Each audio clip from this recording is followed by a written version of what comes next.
are these people? USA blocked peace. I just wanted to show off my lovely thumbnail. I did a good job. Look at it. Look at it. Put it on your fridge, please. But Ted Snider over at Anti-War writes, the mounting evidence that the U.S. blocked peace in Ukraine. With a little peace and love, Putin, you know, nice and full of hippie goodness. So on June 13th, 2023, okay, taking questions from war correspondents at the Kremlin, Putin confirmed what had already been reported, that Russia and Ukraine had reached an agreement in Istanbul. Peace was possible. The tentative agreement would see Russia withdraw to its pre-war position in exchange for a Ukrainian promise to give up its NATO aspirations, which... So, going with our definition of ceasefire... Yes. This would have been that. Right. Yes. So we already know that NATO told them multiple times and made it very clear that they were to not join NATO. They were not joining. Okay? They had already told them. They already knew before this. Okay?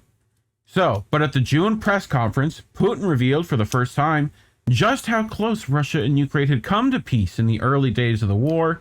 The tentative agreement had been initialed by both sides. I don't remember his name and may be mistaken, but I think Mr. Arak Hamia headed Ukraine's negotiated team in Istanbul. I bet that dude's not living anymore, if I were to take a guess. He even initialed this document. Russia, too, signed the document.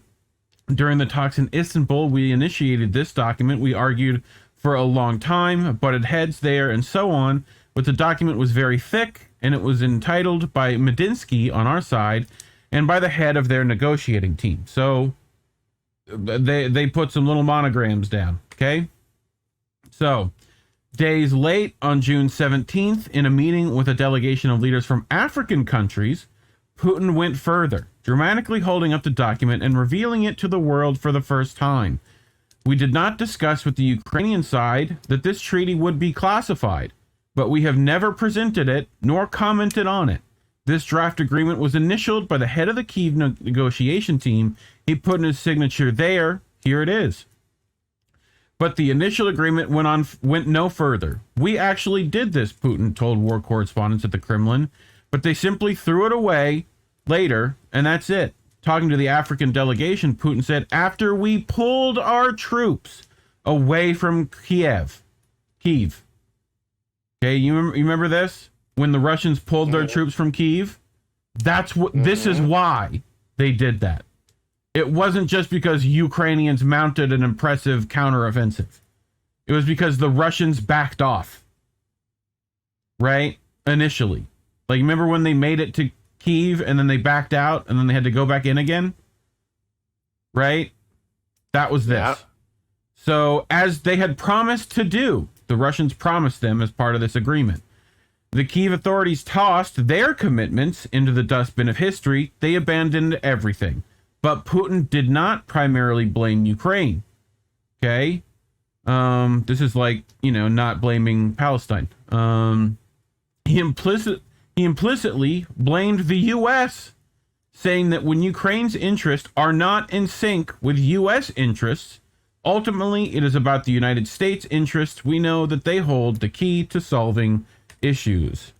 Putin's claim that a tentative agreement could have stopped the war on terms that satisfied both Ukraine and Russia in the days before the massive Ukrainian loss of life, and land, if not for U.S. obstruction, has now been verified by four independent sources.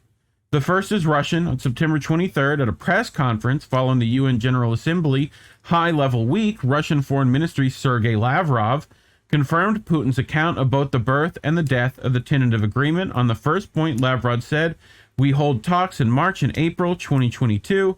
We agree on certain things. Everything was already initialed. On the second point, Lavrov said that 2 days after the agreement was initialed, the talks abruptly ended because I think someone in London or Washington did not want this war to end.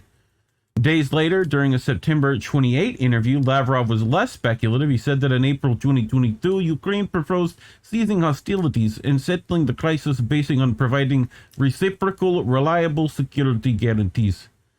He then clearly said, but this proposal was recalled at the insistence of Washington and London. Importantly, the second source is Turkish. The host of the Istanbul talk, two well-placed Turkish officials backed the Russian account of the end of the agreement. Turkish Foreign Minister Mevlut Cavusoglu says, and I'm not going to do a Turkish accent, so thank me for that. Because of the talks, Turkey did not think that Russia-Ukraine war would continue much longer, but he said there are countries within NATO who want the war to continue. Following the NATO foreign ministers meeting, he explained, it was the impression that there are those within the NATO member states that want the war to continue. Let the war continue and Russia get weaker. Right?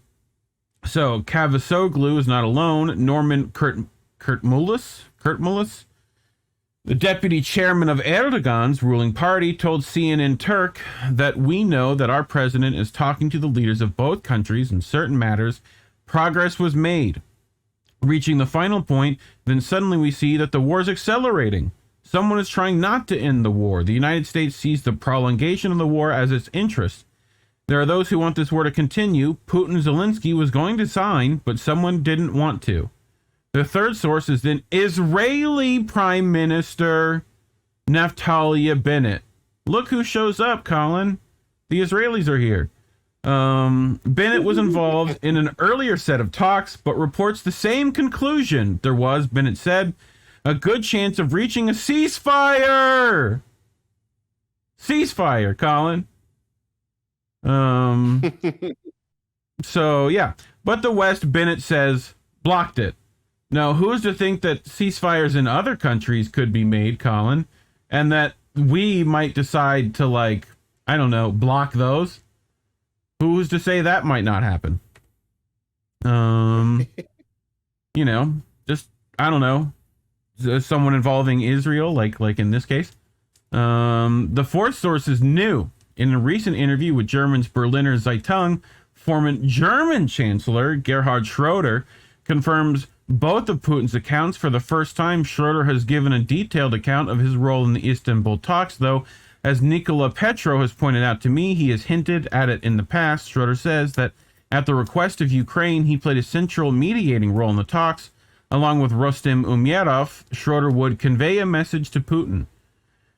Umerov is the current defense minister of Ukraine. At the time in March 2022, he was playing a key negotiating role. Schroeder says he had 2 conversations with Umerov, then a one-on-one conversation with Putin, and then with Putin's envoy. According to Schroeder, Ukraine does not want NATO membership, would accept compromise, security guarantees that they would reintroduce Russian in Donbass, and were ready to talk about Crimea.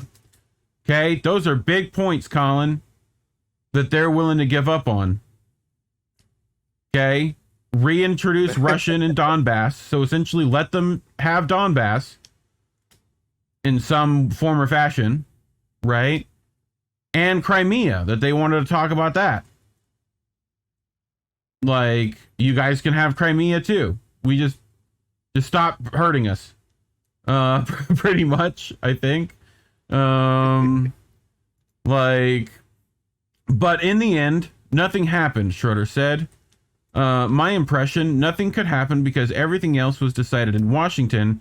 Like the Russian and the Turkish sources, Schroeder reports that the Ukrainians did not agree to peace because they were not allowed to.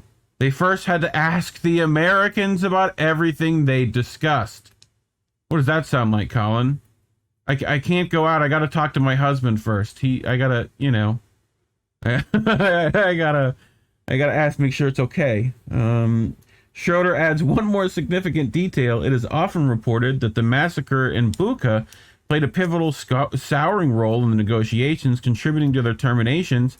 Schroeder challenges that account. Nothing was known about Bucha during the talks with Umerov on March 7th and 13th. I think the Americans didn't want the compromise between Ukraine and Russia. The Americans believed they can keep the Russians down.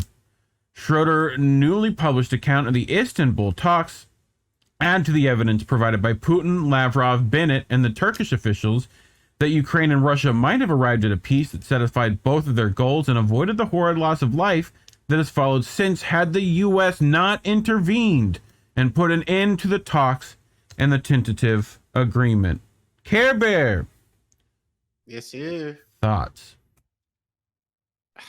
I mean, you've talked about this enough, but Yeah.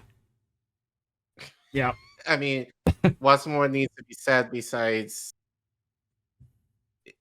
Are we the baddies? Are we the baddies? I mean, yes. Yeah. Yeah. Yeah. Like the hoes be knowing. Yes, they do. The hoes it's do not that indeed be we're knowing. knowing, but it's just we live in an imperialist empire. So anything to promote war is gonna be the thing that is gonna drive our in a lot of it does drive our economy. But sadly, of the risk of people in the global south, as we're seeing in Palestine, and even in Ukraine, it's not like Ukrainians there are necessarily getting the good end of the deal. Like they're also, affected as well. So, eh, I mean, I can't believe, like, given the last few months, like I said this, like the second half of the year is gonna be bad. I had no idea it was gonna be This bad? this shit. Like I didn't have I think that, oh, we're gonna be in like 2 wars. 3, You know? 4. Wow. Like, there's a couple of them we're in now. We've been in 7, like since then. Right. We're still in Syria. We're still in Yemen. Like, we pulled out of 1. Like, we're still in all the others. So, we don't have boots on the ground in Ukraine, although wink, wink, nudge, nudge, we totally kind of maybe might. Roundaboutly. And talks of that in Israel on top of that, which we already have joint ventures among the two.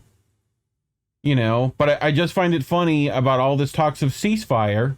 When we look at what happens when we engage in ceasefires elsewhere, right? What happens, Collin? The U.S. does what?